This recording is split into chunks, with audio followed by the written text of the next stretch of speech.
Once again, apologies for not showing our afternoon film Silver Load. It will now be shown at a later date. Reasons your heart rate increases. Severe anxiety. A nasty shock. Overexcitement. Emotional conflict. A sudden rush of adrenaline. Hi, I'm Mr. Adams. Holby City. Pulses are racing. Thursday at 8 on BBC One. They say I'm Are you sure it's dead? too long in the tooth.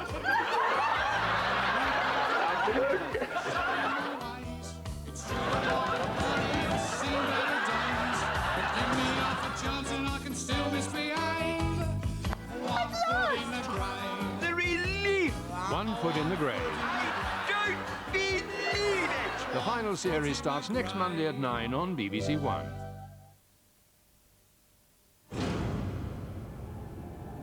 They came for him one bitter afternoon.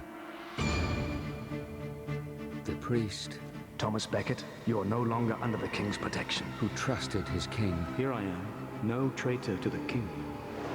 and the king who murdered his best friend.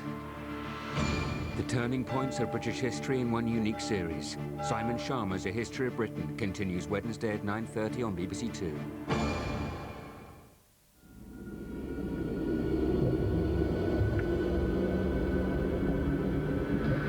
A summary of the news now on BBC Two with Hugh Edwards.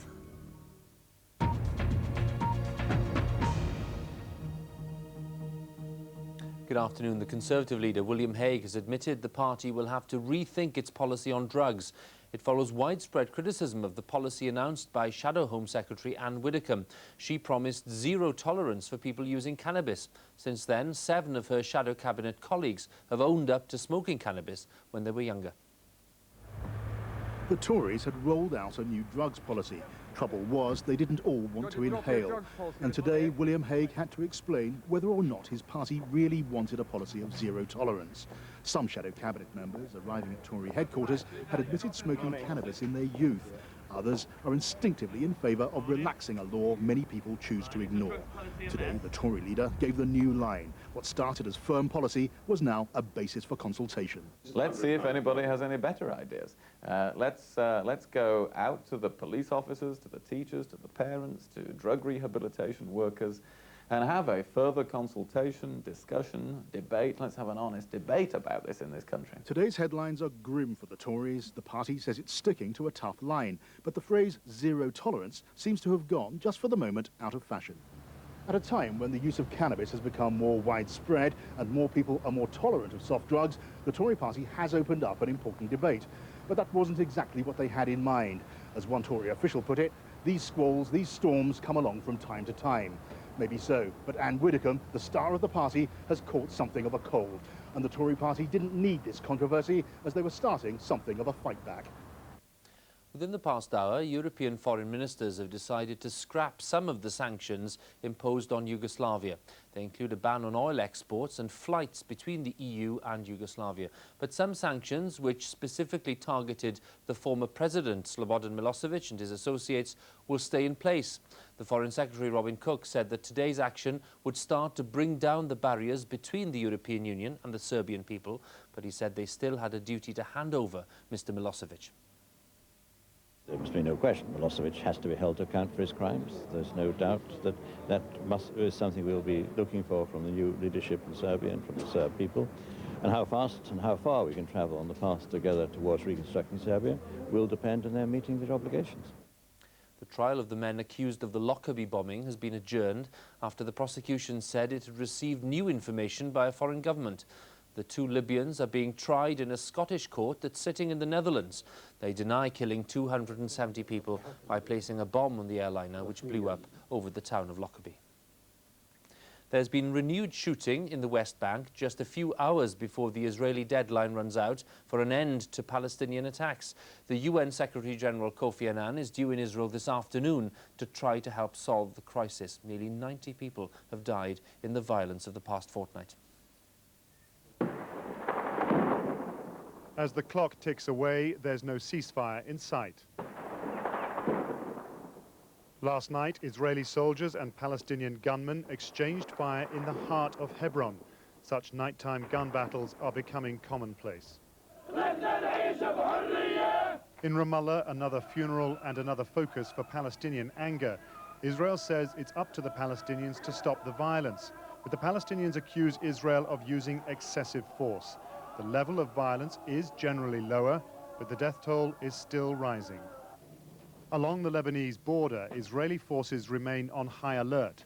Hezbollah guerrillas are holding 3 captured Israeli soldiers and hope to swap them for Lebanese civilians being held as bargaining chips by Israel. If negotiations fail, Israel may decide to attack Lebanon. Back on the West Bank, violence flares again. Word has spread that 2 Palestinians have been found dead, one of them mutilated and burned. The body of a Jewish settler has also been found. The killing, it seems, goes on. Police in Cornwall have launched a murder inquiry after the discovery of a body of a 17-year-old girl. It was found in a remote cottage near Saltash. The body is yet to be formally identified. Police want to trace a 44-year-old man who hasn't been seen for several days. A range of plans to encourage more lone parents to take up employment has been unveiled by the Chancellor, Gordon Brown. He said there would be more childcare places, link-ups with big employers, and an advertising campaign to encourage more parents to take up the working families tax credit.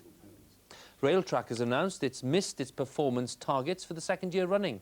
Delays rose by 10% in the past 6 months. Railtrack has blamed a rainy summer, work being done on tracks, and drivers being more wary about mistakes following the Ladbroke Grove rail crash. That's it. I'll be back at 6 on BBC One. Bye for now.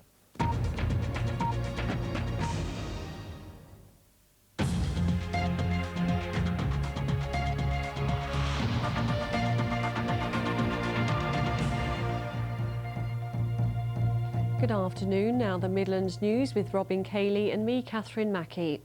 An 11-month-old baby has been given just weeks to live unless a suitable donor is found for a liver and bowel transplant. Bethany Salmon has been diagnosed with a rare bowel disorder. She's being treated at the Children's Hospital in Birmingham. From there, Nina Nanar reports. Here I am in the liver unit of the hospital, and we're joined by Sarah and Bethany. Sarah, Bethany's mum, of course. Hi. How's she doing? She's okay. She's doing quite well at the moment. She's very happy, but that's not always the case. You know, she has days where she's very happy, tires out very quickly, and days when she could be very irritable. And obviously now very seriously waiting for a double transplant. Yeah, that's our only hope, really. And it's really hard just to sit here day by day.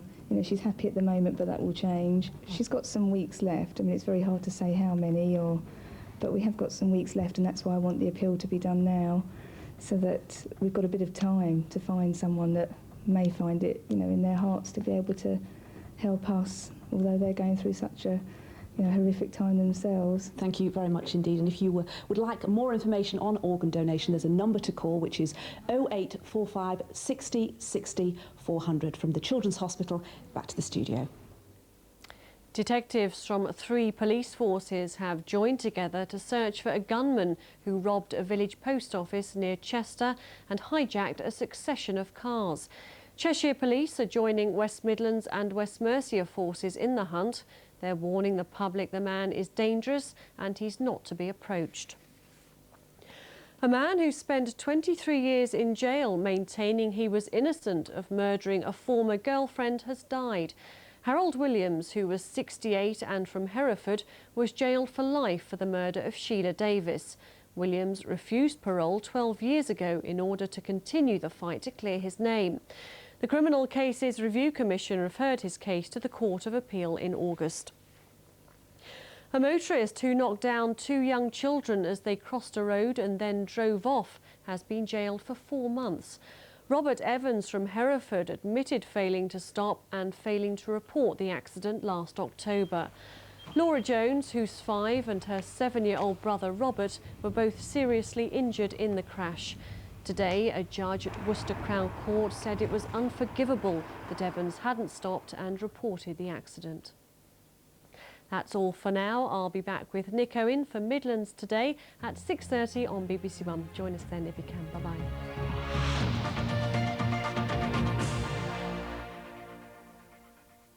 Good afternoon. The rain is pouring down. This morning we've already seen 1.5 inches of rain across the Llŷn Peninsula in Pwllheli. Still some very wet weather to come for many parts over the next few hours. Some hazardous driving conditions, some torrential downpours and local flooding. In fact, just recently the river levels have been rising rapidly and we've had flood warnings issued for parts of West Wales. And if you live in England and Wales, there is more information available on the flood line. So the radar looks like this at the moment. You can see the extent of that very wet weather across many central and eastern parts now. A little more showery further west, but really we're not out of the woods because that's all circulating around an area of low pressure. So not only wet, but windy too. Potentially some damaging gusts in the south as we go through this evening and overnight. A very windy spell for many parts, so quite a washout this afternoon, certainly for the evening rush hour, except for the far northeast of Scotland and the Northern Isles. And even though it'll be a little brighter further west with a few showers, they'll be heavy and thundery, and with them there'll be some squally winds. Now that squally weather will push across many parts of southern England and Wales tonight, clearing that rain out the way, but that'll become slow moving across Scotland, northeast England, so a very wet and miserable night here. Blustery showers and squally winds in the south, possibly some severe gales even around tomorrow morning with those blustery showers.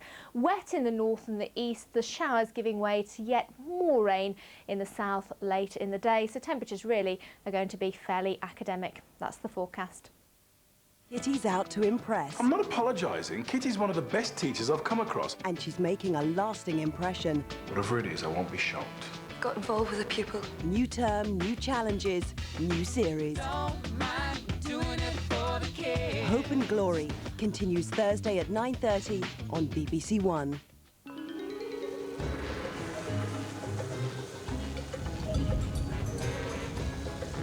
Battles in the kitchen, conflict in the quiz. Ready, Steady, Cook. And the weakest link still to come this afternoon on BBC Two. First, comedian Jim Bowen talks with Esther.